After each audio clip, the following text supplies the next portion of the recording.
खासदार अमोल कोल्हेंनी कवितेमधून भाजपच्या नेत्यांना चिमटे काढले.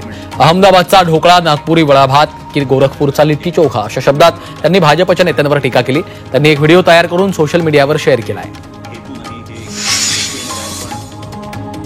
भिवंडीतल्या 13 ग्रामपंचायतींना दिलासा मिळाला. या 13 ग्रामपंचायतींना वाढीव पाणी बिलासाठी आकारलेलं शुल्क आणि विलंब आकार माफ करण्यात आला.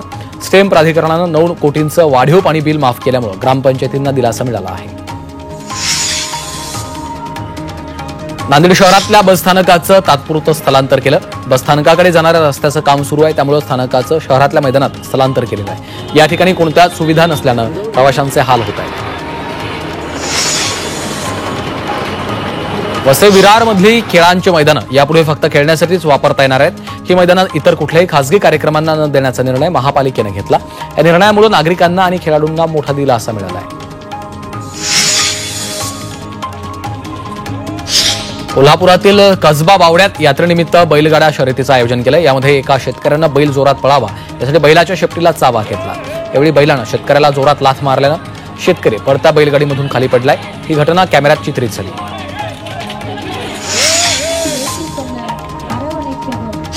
ठाण्यातील मासुंदा तलाव परिसरात गुड फ्रायडे निमित्त मिरवणूक काढण्यात आली आहे. सेंट जॉन द बाप्टिस्ट चर्चच्या वतीनं ही मिरवणूक काढली. यामध्ये शहरातील अनेक ख्रिश्चन बांधव सहभागी झाले होते.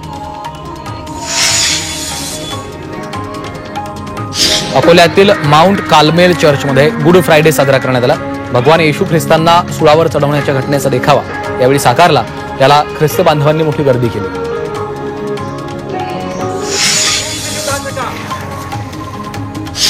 राज्यात उन्हाच्या झळा वाढत असताना पाण्याची टंचाई जाणवू लागली. बारामतीच्या तरडोलीचा तलाव कोरडा ठाक पडला. या तलावात थेंबभर पाणी उरलं नाहीये. वर्षभरात तरडोलीच्या तलावाच्या पाण्यामुळे 500 ते 600 हेक्टर क्षेत्र ओलिताखाली येतं. मात्र सध्या तलावच कोरडा पडल्यामुळे आसपासच्या विहिरी आटल्यात.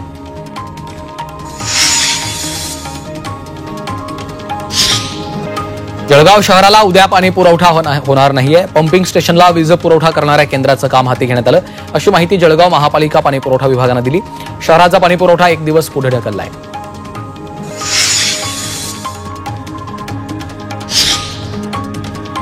पुण्यासाठी जीवनदायी ठरलेल्या उजनी धरणातला पाणीसाठा घटलेला आहे. सध्या धरणात एकूण साठवणूक क्षमतेच्या 63.62 टीएमसी इतकाच पाणीसाठा शिल्लक आहे. आज धरण 0.6% मायनसमध्ये आहे.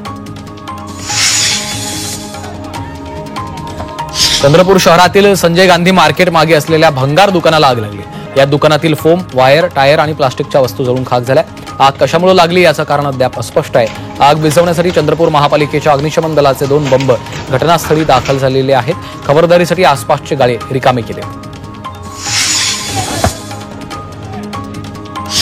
साताऱ्यातील वाठार स्टेशनजवळ सातारा लोणंद या रस्त्यावर पिकअप आणि ट्रॅव्हल्सची जोरदार धडक झाली. या भीषण अपघातामध्ये काही जण जखमी झाले तर दोन्ही वाहनांचं मोठं नुकसान झालंय. पोलिसांनी घटनास्थळी धाव घेत जखमींना रुग्णालयात दाखल केलं.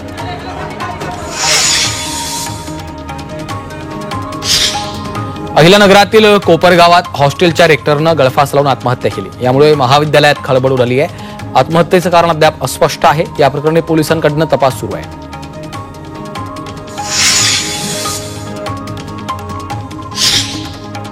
नाशिकच्या 7 परिसरात टपरी चालकाला गेल्या भांडणाची खुरापत काढत दगडानं हल्ला करण्यात आला. दरम्यान हा संपूर्ण मारामारीचा प्रकार सीसीटीव्हीत कैद झाला. या घटनेत टपरी चालक प्रकाश गोसावी गंभीर जखमी झाला असून त्याच्यावर उपचार सुरू आहेत. लातूरच्या विवेकानंद चौक पोलीस ठाण्याच्या पथकानं घरफोडी करणाऱ्यांवर कारवाई केली आहे. या प्रकरणी 2 जणांना अटक केली. या कारवाईत आरोपींकडनं 1,10,000चा मुद्देमाल जप्त केला आहे. अन्य 4 आरोपींवर मकोका लावण्याची मागणी बिडवलकर कुटुंबियांचे कायदेशीर सल्लागार वकील किशोर वरक यांनी केली आहे. तर या प्रकरणामध्ये सरकारी वकील नेमावा अशी मागणी त्यांनी केली आहे. नाशिकच्या सातपूर परिसरातील जाधव संकुलात घरफोडी केली. चोरट्यांनी घरफोडी करत घरातला मुद्देमाल लंपास केला. या घरफोडीची घटना सीसीटीव्हीमध्ये चित्रित झाली आहे. या प्रकरणी पोलीस चोरट्यांचा शोध घेत आहेत. कर्जतमध्ये 5 वर्षाच्या 2 मुलींवर शाळेच्या बस क्लिनरनं वारंवार लैंगिक अत्याचार केला. या प्रकरणी आरोपीला पोलिसांनी अटक केली असून घटनेचा सखोल तपास सुरू आहे अशी माहिती पोलिसांनी दिली आहे. हिंगोलीच्या वसमतमधील खुदनापूर शिवारात चोरट्यांनी हळदीचे 20 कट्टे लंपास केले. हळदीला चांगला भाव मिळत असल्यामुळे चोरट्यांनी हळदीची चोरी केली. त्यामुळे शेतकऱ्यांचं मोठं नुकसान झालं. त्यासाठी चोरट्यांवर कारवाई करावी अशी मागणी केली.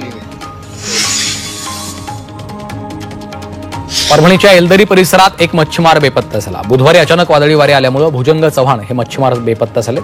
गेल्या 2 दिवसांपासून त्यांचा शोध सुरू आहे, मात्र मच्छीमार सापडला नाहीये. नाशिकमध्ये भाजपतर्फे राहुल गांधी आणि सोनिया गांधी यांच्या विरोधात आंदोलन करण्यात आलं. गांधी भ्रष्टाचारी असल्याचा आरोप करत घोषणाबाजी केली. यावेळी मोठ्या संख्येनं कार्यकर्त्यांची उपस्थिती होती.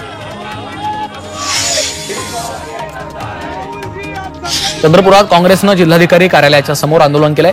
नॅशनल हेराल्ड प्रकरणी सोनिया गांधी आणि राहुल गांधी यांना सतावलं जात आहे असा आरोप आंदोलकांनी केलाय. यावेळी मोठ्या संख्येने कार्यकर्ते उपस्थित होते.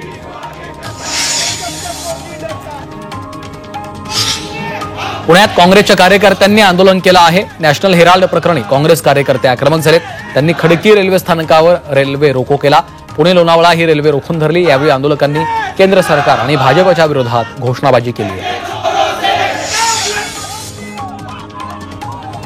नाशिकमध्ये भाजपनं आंदोलन केलंय. काँग्रेस कार्यालयाच्या समोर भाजपनं आंदोलन केलं आहे. राहुल गांधींना अटक करा या मागणीसाठी आंदोलन करण्यात आलं. यावेळी काँग्रेस कार्यालयाच्या समोर आंदोलकांनी जोरदार घोषणाबाजी केली. भिवंडीमध्ये वक्फ कायद्याला विरोध केलाय. मुस्लिम बांधवांनी नमाजच्या हातावर काळ्या फिती बांधून निषेध नोंदवलाय. नमाजनंतर अनेकांनी शांततामय मार्गाने आपला रोष व्यक्त केला आणि हे विधेयक मुस्लिम समाजाच्या हिताविरोधात असल्याचं सांगितलं.